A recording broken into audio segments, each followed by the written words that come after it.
अस्सलाम वालेकुम वरहमतुल्लाहि वबरकातुहू। आज हमारा हिस्ट्री का 7th चैप्टर है, जिसमें हम पढ़ेंगे decolonisation of political integration of India, जिसमें 7.1 is decolonisation to political integration of India, 7th one Dadra and Nagar Haveli, 7.3 is Goa and 7.4 is Pondicherry.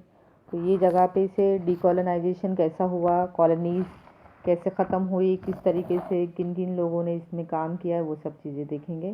पहले तो हम लोग देखेंगे व्हाट इज़ डिकोलोनाइजेशन।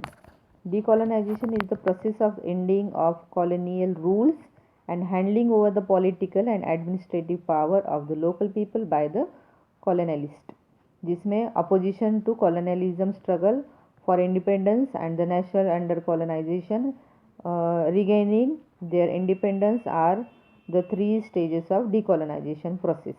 इसमें कॉलोनीज जो ख़त्म डिकोलोनाइजेशन हुआ, मतलब जिसमें कॉलोनीज़ में एक अलग ही तरीके का एक स्ट्रगल था और कॉलोनीज़ के लिए अलग अलग तरीके के रूल्स लगाए गए थे, जिसमें दूसरे किसी का इंटरफेरेंस नहीं होता था। कॉलोनीज़ में और कोई जाके इंटरफेयर नहीं कर सकते थे। ये सब चीज़ों को हटाने के लिए सबने कोशिश की और कहीं ना कहीं इसमें बहुत सारे लोगों ने काम किया, और उस चीज़ में किसने काम किया, किस तरीके से काम किया, ये सब चीज़ें हम लोग इसमें देखेंगे। कि जिसमें हमने देखे कॉलोनियलिज़म कैसा हुआ, और फिर कॉलोनियलिज़म के इंडियन स्ट्रगल अगेंस्ट कॉलोनियलिज़म हमने 6th चैप्टर में देखे। अब ये चैप्टर में क्या देखना है हमको कि डिकोलोनाइजेशन कैसा हुआ, है ना।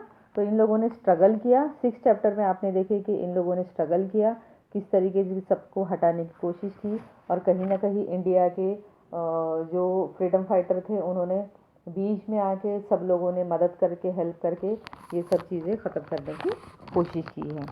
तो इसमें 3 स्टेजेस में ये ख़त्म हुआ है।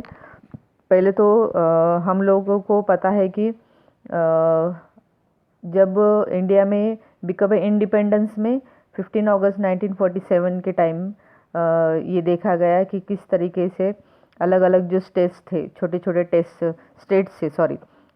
जो स्टेट्स थे वो किस तरीके से इसमें मिल गए, और किस तरीके से इन लोगों ने काम किया, एक दूसरे को किस तरीके से मदद की, कैसे कैसे डिफ़िकल्टीज़ में ये गुजरे इन्होंने, किस तरीके से यूनियन बनाए। सरदार वल्लभ भाई पटेल थे उसमें, फर्स्ट डिप्टी प्राइम मिनिस्टर थे, होम मिनिस्टर भी थे इंडिया के।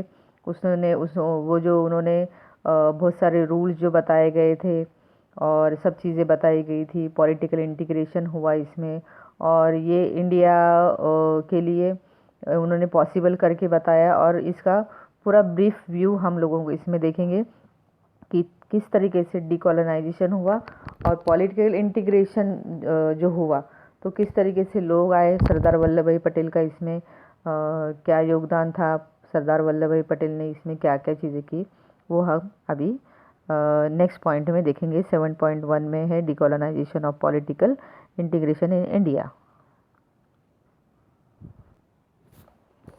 अब इसमें ये बताया गया है कि है जब इंडिया भारत स्वतंत्र हुआ, भारत जब आज़ाद हुआ, जिसमें 600 से ज़्यादा 2 स्टेट थे, वो बहुत सारे साइज़ में थे, जो एक साथ आने के लिए कोशिश कर रहे थे। ये बहुत बड़ा चैलेंज था सरदार वल्लभ भाई पटेल के लिए। ये लीडर थे, उन्होंने बीच में अगर देखा जाए तो बड़े बड़े जो स्टेट थे, हैदराबाद, कश्मीर और जूनागढ़ वगैरह जो था, तो ये छोड़ के बाकी सब जो अतराफ़ के पूरे स्टेट थे वो एक साथ आने के लिए तैयार थे। और उसमें बहुत अच्छा एक रोल सरदार वल्लभ भाई पटेल ने किया कि सरदार वल्लभ भाई Patel adopted a steam policy और resolve the problem of the occasion of those state। इनके उन्होंने प्रॉब्लम सॉल्व करने की कोशिश किए, और ये इसमें बहुत सारी चीज़ें जो है उसको मिलाने की कोशिश की। जूनागढ़, हैदराबाद और कश्मीर, ये तीनों भी जो स्टेट थे उनको भी उन्होंने जो मिक्स करना था या एक साथ इंटीग्रेट करना था, तो उसके लिए भी उन्होंने कोशिश की। अब उसमें जूनागढ़ में उन्होंने क्या किया, जूनागढ़ में अगर बात की जाए तो अब यहाँ पे जूनागढ़ को भी इनको इंडिया में लाना था, जो गुजरात में है। तो उनको एक साथ लाने के लिए वहाँ की जो पूरे लोग थे वो इंडिया की साइड थे, और जूनागढ़ का जो नवाब था वो पाकिस्तान की साइड से था। तो जनता नवाब के अपोज गई। फिर जनता ने वहाँ पे नवाब को अपोज करने के बाद ऑब्वियसली वो नवाब जो है पाकिस्तान में भाग गया। और फिर फरवरी 1948 में जूनागढ़ जो है वो भारत में मिक्स कर दिया गया, तो वो इंटीग्रेट हो गया भारत में। फिर जूनागढ़ का होने के बाद हैदराबाद फ्रीडम स्ट्रगल कैसा हुआ। हैदराबाद एक लार्जेस्ट स्टेट था, जिसमें एक साथ मिलाना उसको या भारत में लाना बहुत मुश्किल था, जिसमें Kannada, Marathi regional language, they compose Telugu, Kannada and Marathi regional language are there. तो वो रूल निज़ाम सरकार के अंडर में था। He put restrict on the civil and political rights जो थे उसमें, और ये सब्जेक्ट उन्होंने एक्सटेंड कर दिया था। वो सोच नहीं सक रहे थे, इसके ऊपर नहीं सोच रहे थे। फिर जहाँ के वहाँ के जो स्टेट्स है वहाँ के तेलंगाना भारत में आंध्र परिषद, मराठवाड़ा भारत में मराठवाड़े में महाराष्ट्र परिषद थी, कर्नाटक में कर्नाटका परिषद थी।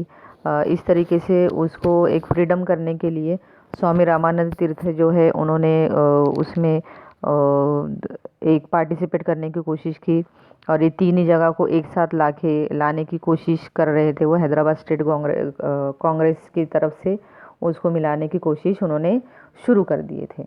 अब उसके बाद क्या हुआ, इसके बाद सिंपल सी चीज़ ये हुई कि हैदराबाद स्टेट कांग्रेस जो हैदराबाद का स्टेट कांग्रेस जो था हैदराबाद, जिसको हम लोग कहेंगे Hyderabad state congress, and gave the momentum of struggle of Hyderabad association, जिसमें the Hyderabad state congress pass the resolution to favour of Hyderabad. अब हैदराबाद का एक साथ लाने के लिए उन्होंने ये रिजोल्यूशन किया था, वो पास कर दिया। लेकिन अब निज़ाम सरकार के अंडर में हैदराबाद था, तो निज़ाम सरकार उससे डर गए। उनको पाकिस्तान की तरफ जाने का उनका ज़्यादा रुझान था कि वहाँ जाएंगे और उस तरीके से बात करेंगे। लेकिन जो पूरी जनता जो थी वो भारत की तरफ से थी, वो निज़ाम सरकार के अपोज में गए।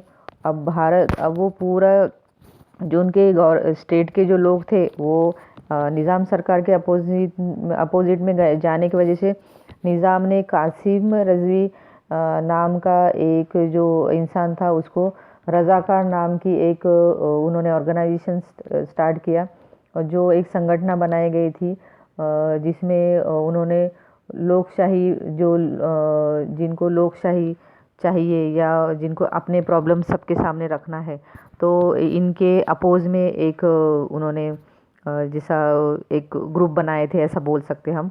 और वो लोगों को सताने लगे। निज़ाम सरकार ने ये चीज़ उनको अड़ा रही थी। उनको बोल रहे थे वो कि हम आपको इंडिया में नहीं जाने देंगे। उनका पूरा रुझान पाकिस्तान की तरफ था। तो इस तरीके से भारत की जनता उनके अपोज में है, ये देखते हुए इन लोगों ने निज़ाम सरकार के अपोज में जो पुलिस में कार्रवाई की, जिसको ऑपरेशन पोलो कहा जाता है, जो 17 सितंबर 1948 में हुआ।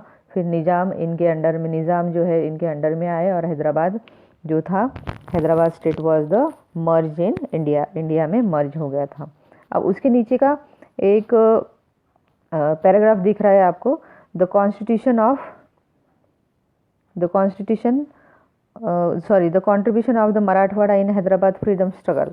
तो ये वाला जो पॉइंट है ये आपको एग्ज़ाम में नहीं आने वाला है, इसको कट कर लीजिए आप आपके बुक में।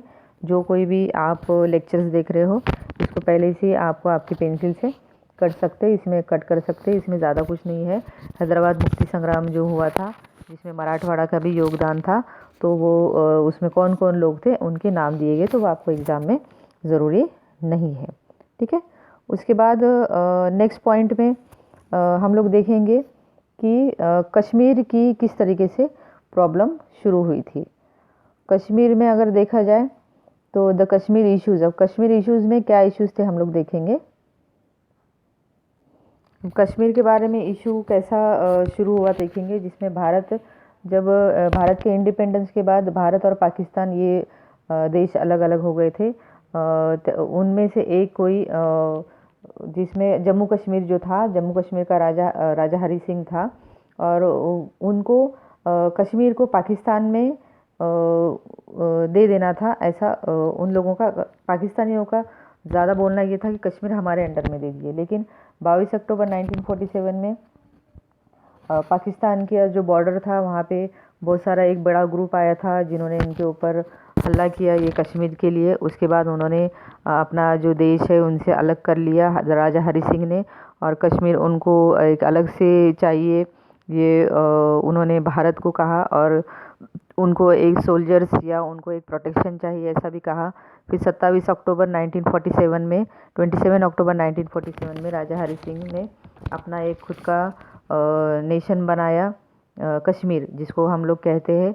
और उसके बाद उन्होंने हमको भारत में हम लोग मर्ज होना चाहते हैं ऐसा भी कहा। लेकिन हम लोगों को आपके सोल्जर्स चाहिए, क्योंकि पाकिस्तान की तरफ जो उनका पट्टा था, जो थोड़ा सा कश्मीर पाकिस्तान में भी था, तो वहाँ पे घुसखोरी होने की या लोग अंदर घुसने की बहुत ज़्यादा तादाद में ये चीज़ें होती थी।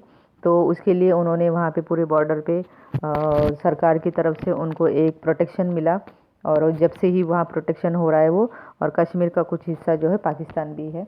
फिर 1948 में जो कश्मीर का जो सवाल था कि हमको अलग कश्मीर चाहिए, तो उनको एक यूनाइटेड नेशन अलग बना के दिया गया, जो अभी पिछले ही साल हम लोग देखेंगे कि उसको अभी ये चीज़ें उनके पास से निकाल ली गई है, हमको भी पता है। फिर कश्मीर में से पाकिस्तान में जो सोल्जर्स आते थे, तो उनको भी अभी आना जाने के लिए बहुत ज़्यादा प्रोटेक्शन की वजह से ये सब चीज़ें वो नहीं कर पा रहे थे। इस तरीके से उन्होंने जम्मू कश्मीर और कश्मीर का कुछ हिस्सा जो है, जम्मू कश्मीर अलग हो गया और कश्मीर का कुछ हिस्सा जो है पाकिस्तान में हमको पता है। और अभी राज्य घटना में जो आर्टिकल 370 के हिसाब से अभी कश्मीर का जो विशेष दर्जा जो दिया जाता था कश्मीर को आर्टिकल 370 में, it was according to special state under. तो वो हमको पता है इसके बारे में कि जिसमें the constitution of Jammu and Kashmir was drafted and since that Jammu Kashmir has been the integral part of the republic of India. Integral part हो गया, और it was the according to special status under article 370 जो अभी बदला गया है, आपको सबको पता है। तो ये कश्मीर का इशू हम लोग इसमें लिख सकते हैं। हमको जो जितना बुक में दिया है उतना ही लिखना है। जो हमको बुक में दिया गया है डेट्स वगैरह उससे रिलेटेड लिखना है। अतराफ़ का जो कुछ हुआ, ऐसा नहीं होना था, ये नहीं हुआ था, ये क्यों हुआ, या ऐसा ही था वैसे ही था, ये सब चीज़ें बकवास इसमें नहीं लिखना है, पॉइंट वाइज लिखना है। कश्मीर इशू क्या है डिकोलोनाइजेशन में, वो आपको इसमें डिटेल में दिया गया है, और उतना ही लिख के आपको उसको ख़त्म करना है।